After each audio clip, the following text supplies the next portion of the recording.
superior fuel cells. NASCAR Technical Institute builds me a really strong motor, and then everybody that helps me out with my elite chassis deal. I couldn't do it without everybody that puts hands on this thing. So thanks for having me, and we'll see you next time. Absolutely, but I'll see you somewhere very, very soon, and appreciate you being on this afternoon. All right, thanks. The driver, the number 2, the Hell Tour modified champion, just not officially done yet.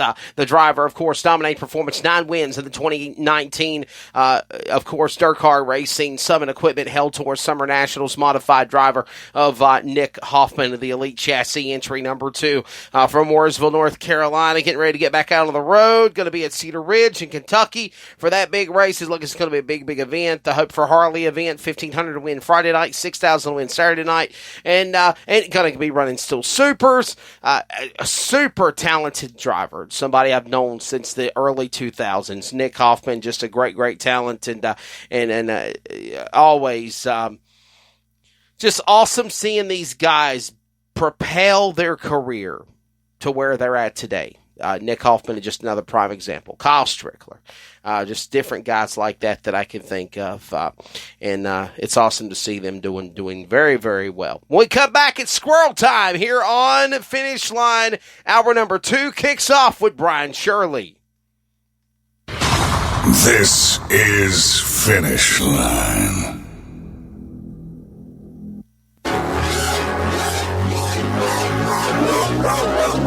If you have not ordered at DirtCarLift.com in the motorsports racing world, you are absolutely way behind. But if you are an existing customer of the Dirt Car Lift product, you already know about why they use the concept of stop jacking and start lifting.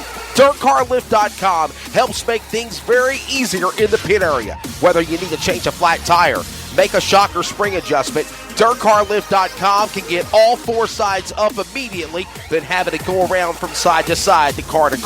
By the way, they have a special package and price for existing customers that already have units. $950, and you can have the newest designed 2019 X Series lift with a few changes to make your life a little easier. Give them a call at DirtCarLift.com today. Call them up again at 770-898-3907. 770-898-3907. And find out why the concept is true. To stop jacking and start lifting with DirtCarLift.com at the races today.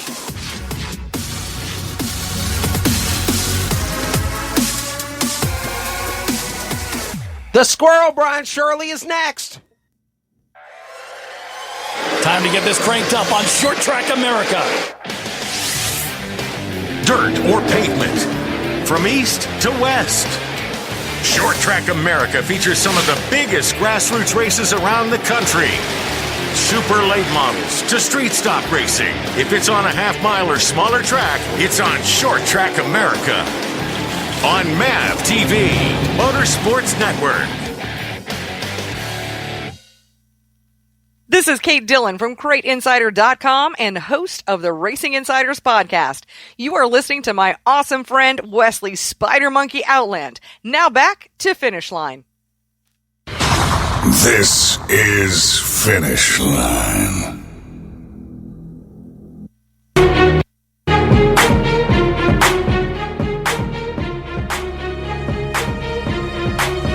Wow. It's amazing how fast hour number 1 flies. It's amazing how fast this show actually goes. Welcome back to Finish Line on this Wednesday, July 17th. Hope you're making it a good one start to your week so far. Wesley Outland back here with you. We've had some awesome guests so far. Freddie Carpenter, Nick Hoffman coming up, K-Rocket, Kyle Thomas, Robbie Cyrus. We'll preview the Eldora Speedway $175,000 to win Kings Royal. And in addition to that, Robbie Cyrus and the 5th annual Buckeye Late Model Dirt Weeks. All coming up. Hour number 2. How do we pack it all in? Just try to knock it out really, really quickly. I lost my train of thought. Let's go back to the phone lines, ladies and gentlemen. And we're going to get on our next guest. The driver of the car, number 3S. champion of the Hell Tour of Super Late Models. Damn good friend of mine. Going to join us on the program here real quickly and chat it up with the driver of that car. An awesome performance for this man. And again, winning his third championship. His third championship on the Hell Tour. He resides out of Springfield, Illinois, in the rocket entry car number 3S. Ladies and gentlemen, please welcome to the driver. We all know in the dirt world is Squirrel Brian Shirley. Brian, welcome to Finish Line, my friend. Hey, how's it going? Congratulations on a great Hell Tour championship. Let's talk about this story because you were planning on not really competing for the Hell Tour. When did everything fluctuate and change around to go for the national championship? Your third one, might I add, this year. It's just one of those things that a little bit of the rain, a couple races that we weren't going to go to got rained out. So it really all fell into play, when the rain started canceling a couple races. And then there on that last week, my car owner and I talked about a couple things, and he was like, hey, we need to shuffle this around, and we canceled a couple races that we were going to go to actually this week. And just really about that last week, but just the way the circumstances fell, it really fell into us sticking it out. And again, an awesome performance for you. We just had Nick Hoffman on just a moment ago talking about his performance in the modifieds, 9 wins. I think you won, 6 or 7 wins in the late model portion of the Hell Tour this year. Just talk about how grueling that series is. And obviously, it really sucks when you travel and you go everywhere and you get rained out. I think there were like 9 or 10 rainouts the first 3 weeks of the season. Yeah, this year here in general, just with the way the weather was this year, it's tough. To go to a race, drive all the way there, unload, get ready, and then it rained about the time you're getting ready to hot lap, and you got to load up, head back home. You waste diesel fuel, you waste time. The hardest part is the time. It'd be okay. It wouldn't be as bad if you were at home and didn't waste no time or no money on the fuel, and you just got a night off. But to actually get rained out, by the time you drive there, you're 3 or 4 hours away, then you drive home. Well, hell, it's 11, 12 o'clock at night, so you absolutely did nothing, and it's just a waste of time. But all in all, hopefully we're past a bunch of the crazy weather, the way the spring is, and we look forward to hopefully sunny days this for the rest of the summer. So Brian, when you run the Hell Tour, do you stay away from home for the whole 4 or 5 week period, the whole month, so to speak, or are there transitions where you can actually pop in and see the wife or see the family? Because I know you're a family man as well. To try to spend time with them, or is it when you're gone and staying in that toter trailer camper for the whole month? No, for me, I'm pretty fortunate. I live right in the smack dab middle of Illinois. So I was lucky for the first couple weeks. We would drop back in, stay at the house, get up the next day, go to the next race we were going to, because we were really going right by my house. So it really wasn't out of the way. And that makes life a hell of a lot easier when you can do that and you're not sleeping in that damn toter home. And, right. Up till really about the last week, I probably the last week, maybe a few other races, we'd stay 1 or 2 nights in a row. But for the most part, we were fortunate. When we go from Jacksonville to, say, Sycamore, or you drove right by the house, or you go to Farmer City to Macon. We were really lucky, and that helped a lot, being able to go home. And, whether you get to sleep in your bed that night and see everybody for 5 minutes, it's better than not seeing them for weeks at a time. Definitely. And again, the driver, Brian Shirley, he travels all over the country. He goes and runs Speed Weeks. He goes and runs at East Bay, Screven, the World Outlaws, Lucas Oil, the Hell Tour. You are literally on the road.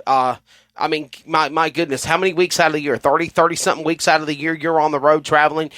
Do you take a break after the Hell Tour to try to readjust, rewind, and go back out again? Yeah, when we wanted to go to I-80 this weekend for them Lucas Oil races, but it was just damn near impossible because we got to get ready to go up to. We got Prairie Dirt Classic next week, and then we go to Cedar. Well, next week's actually we leave for a week or so, stay out on the road, go up, do Prairie Dirt Classic, then go to Wisconsin for some water bottle races up there, like U.S. Nationals, stuff like that. So just the way I looked before we started the Summer Nationals, and we were already at like 50 or 45 races. And then by the time we did Summer Nationals, like now we're probably damn near 60, 65 races, and then we're only in July. So we raced a lot, a lot more than, a lot of people do that just go Friday, Saturday night racing. Exactly, definitely, and of course, when you run the Hell Tour, it's grueling, and obviously it's very, very tiresome, and a lot of people don't realize that because you guys are you run so many different tracks and so many different configurations and sizes. You go to a half mile, you go to a 3/8 mile, you go to a quarter mile, you go to a place like Belle Claire, LaSalle, Fairbury, to a big half mile track like Brownstown and more. That's got to take a toll on your body. Driving all of these different race tracks with G-forces and just and hot as hell too. I think there was one race I remember particularly. You had to climb out of the car and you kind of just had to catch your breath and just rest there for a few moments to have everybody away from you just so you could get air because it was just so damn hot when you climbed out of that race car. Oh yeah. Now we're in the midst of the summer. We were getting into the heat index up into 100 and. You put in them long days of working all day out in the sun, and you got to go try and race, and it takes a lot out of you. It ain't no easy deal by no means to run any series, whether you run Lucas Oil, World of Outlaws, if you come run the Summer National Series. It ain't easy. I mean, there's been a lot of people try and come do it, and heck, I was just talking to a buddy of mine, and he said, hell, I don't even like to run 4 races in a row, let alone run freaking, 10 or 15, and there's been years where, we ran every one of them, 28 of them, So you run 28 days straight at 100 degrees every day, it'll definitely whoop your butt. Brian, Shirley, I asked this question to Nick Hoffman, modified champion for the Hell Tour. I'll ask you the same question as well. And, of course, he lives in the southeast U.S. in Mooresville. You live in Springfield, Illinois, in the middle of the heartland of the U.S. Do you think more racetracks should consider doing midweek shows, special shows, series shows like we see for the Hell Tour across the U.S.? I don't know. I don't really know what's I'm not on that promoter side of the situation, so Gotcha. I don't know if it's really a positive thing or a negative thing. I've been trying to, honestly, I'm more of a guy that likes to race like Thursday through Sunday, so I'd really like to see the Hell Tour. I think racing is as much as we race now, like the problem is we just don't have no time off. We damn near race full year round every weekend, and I hate to say it's just no different than change in life. Things change, and the Hell Tour has been great. But I just think as much as we race, it puts a guy in a bind. And I think we could scale back and just run like maybe 5 weeks in a row of like Thursday through Sunday, or that way. Because the hardest part is like even with Summer Nationals is when we go and you got to race against the World of Outlaw guys, or you got to race against a couple guys that just drop in. And their equipment's all fresh, and they feel better. They ain't been on the grind. Well, they're going to be a lot tougher to beat than a guy that's been on that tour for 15 days, damn near running on his last leg, and wore the heck out because he's been racing. And compared to a guy that just shows up on Saturday or Sunday. Brian, you've got an awesome point because you even said it yourself. There is no off-season no more. What off-season? We literally race all the way until December at the Dome in St. Louis, a place you know very, very well. You've competed there as well at the Gateway Dirt Nationals. Then you turn around. You might take Christmas off. You might take New Year's off. But now even that's changed because Oh, yeah. Right out of the gate on New Year's, you've got the World of Outlaw Morton Buildings Late Model Series doing a race down in Texas. You have I know. the Wild West Shootout